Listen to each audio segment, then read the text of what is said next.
El movimiento emo, que alcanzó su apogeo en la década de los 2000, se caracterizó por una fusión de elementos musicales, estilísticos y culturales.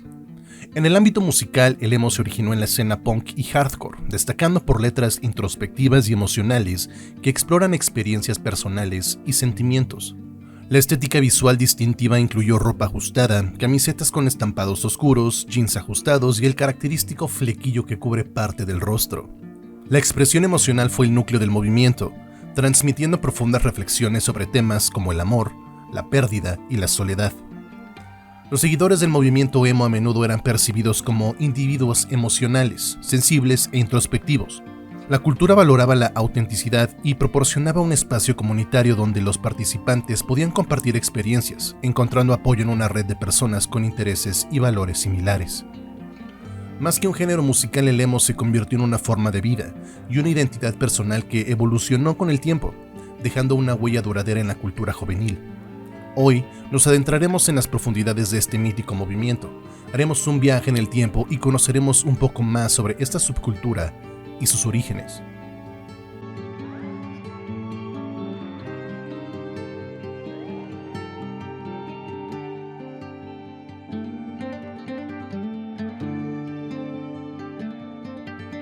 Surgió como un estilo de hardcore punk y post-hardcore de la escena hardcore de Washington, D.C., a mediados de la década de 1980, donde se conocía como hardcore emocional o emo-core. Las bandas Rites of Spring y Embrace, entre otras, fueron pioneras del género, a menudo considerado como una subcultura. El emo también significa una relación específica entre fans y artistas y ciertos aspectos de la moda, la cultura y el comportamiento. La moda emo incluye vaqueros ajustados, eyeliner negro o delineador, camisetas ajustadas con nombres de grupos, cinturones con tachuelas y pelo negro intenso, liso, muy liso con flequillo largo. Desde principios o mediados de la década de los 2000, a los fans de la música emo que visten así se les llama como emo kids o simplemente emos. La subcultura emo se asoció estereotípicamente con la alineación social, la sensibilidad, la misantropía, la introversión y la angustia. Su supuesta relación con la depresión, la autolesión y el suicidio, unida al aumento de su popularidad a principios de la década de los 2000, inspiró una reacción violenta contra la subcultura emo.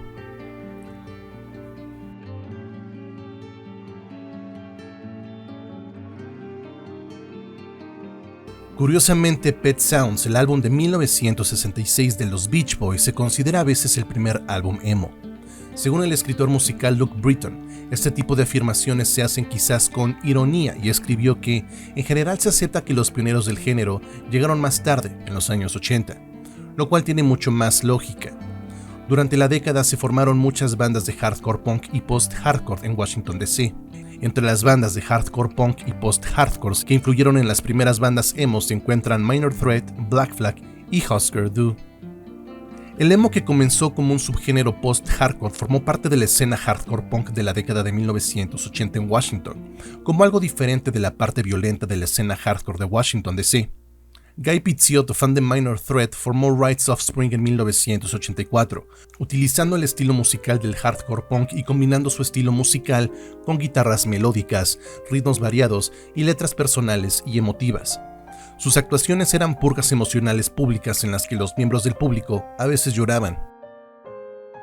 Aunque los orígenes de la palabra emo son inciertos, las pruebas demuestran que se acuñó a mediados de la década de los 80, concretamente en 1985, según Andy Greenwald, autor de Nothing Feels Good, Punk Rock, Teenagers and Emo.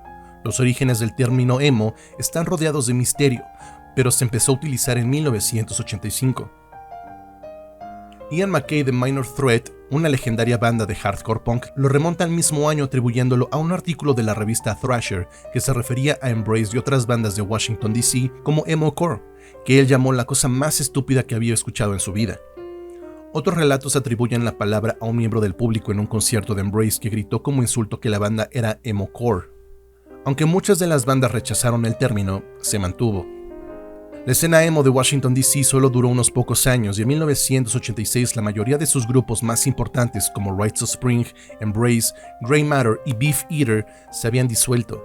Sin embargo, sus ideas y su estética se extendieron rápidamente por todo el país a través de una red de revistas hechas por fans caseras, discos de vinilo y rumores.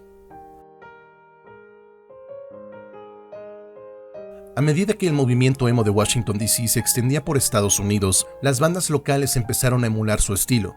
El emo combinaba el fatalismo, la teatralidad y el aislamiento de The Smiths con la visión dramática e intransigente del mundo del hardcore punk.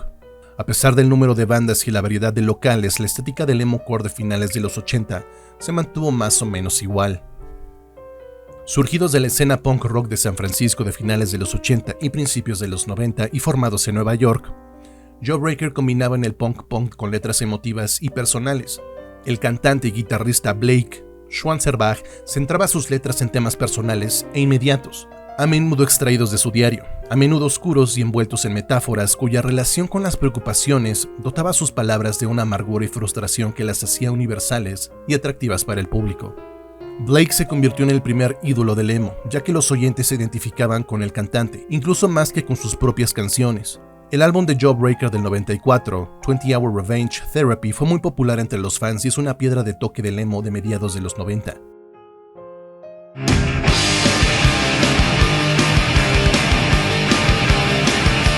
El álbum de Jawbreaker del 95, Dear You, no alcanzó el éxito popular.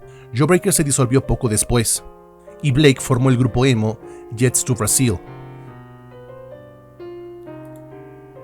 Sunny Day Real Estate se formó en Seattle en pleno auge del grunge a principios de los 90. El video musical de Seven, tema principal de su álbum debut, Diary del 94, se emitió en la MTV, lo que dio más notoriedad a la banda.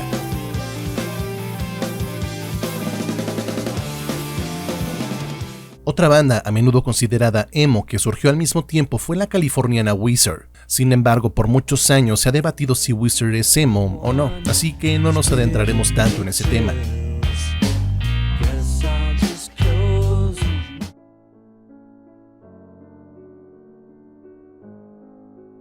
Los movimientos punk e indie rock estadounidenses, que habían sido en gran medida underground desde principios de la década de los 80, pasaron a formar parte de la cultura dominante a mediados de la década de los 90. Con el éxito de Nirvana, las grandes discográficas aprovecharon la popularidad del rock alternativo y otras músicas underground para fichar y promocionar a grupos independientes.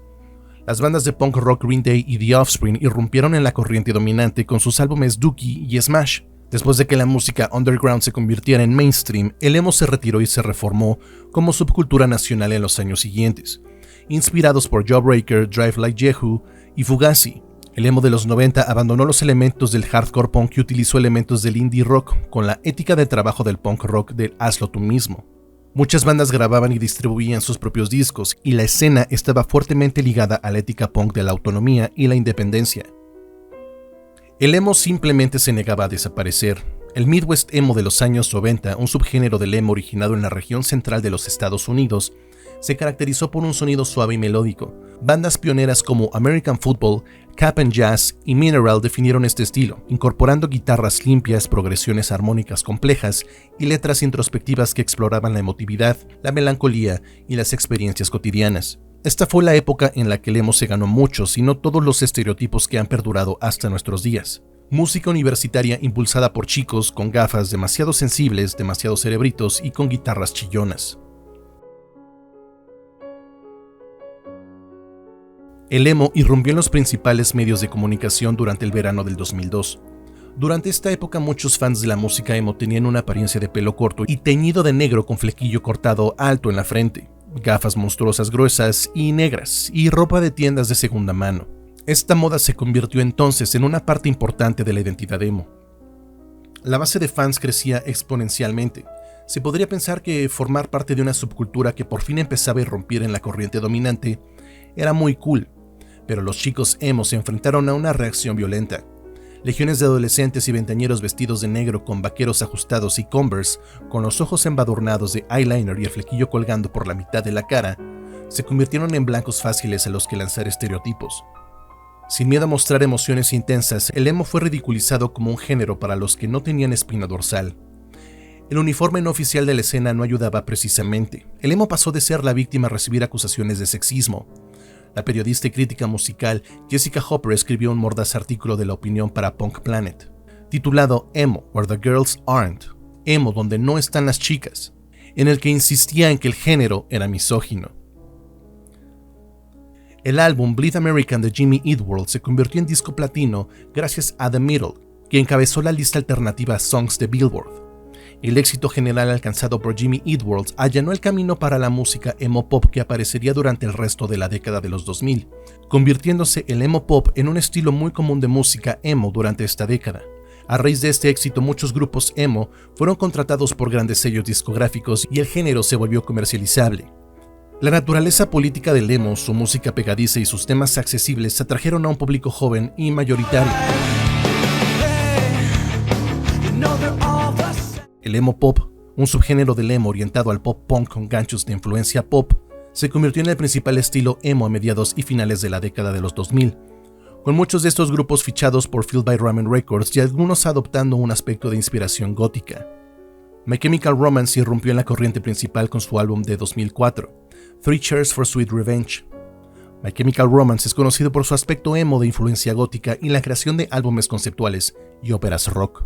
En esa misma época, discos como From Under the Cork Tree de Fall Out Boy, Sing the Sorrow de AFI contaban con discos igualmente exitosos.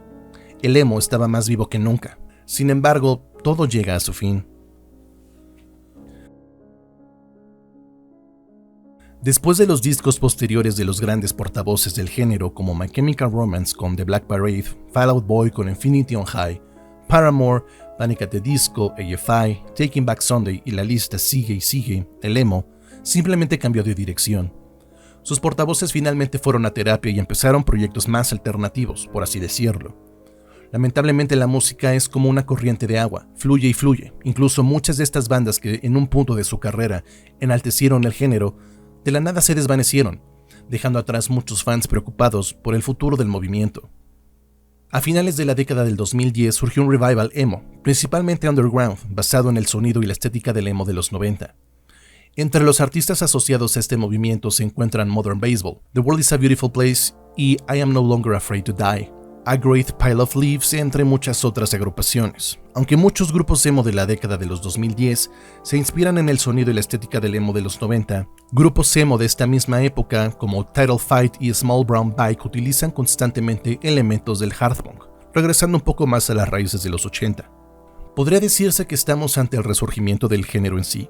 La influencia del emo se puede ver en gran parte en la música moderna, tanto en el estilo como en el contenido lírico, y el abordar los problemas de salud mental también se ha vuelto cada vez más común en el pop.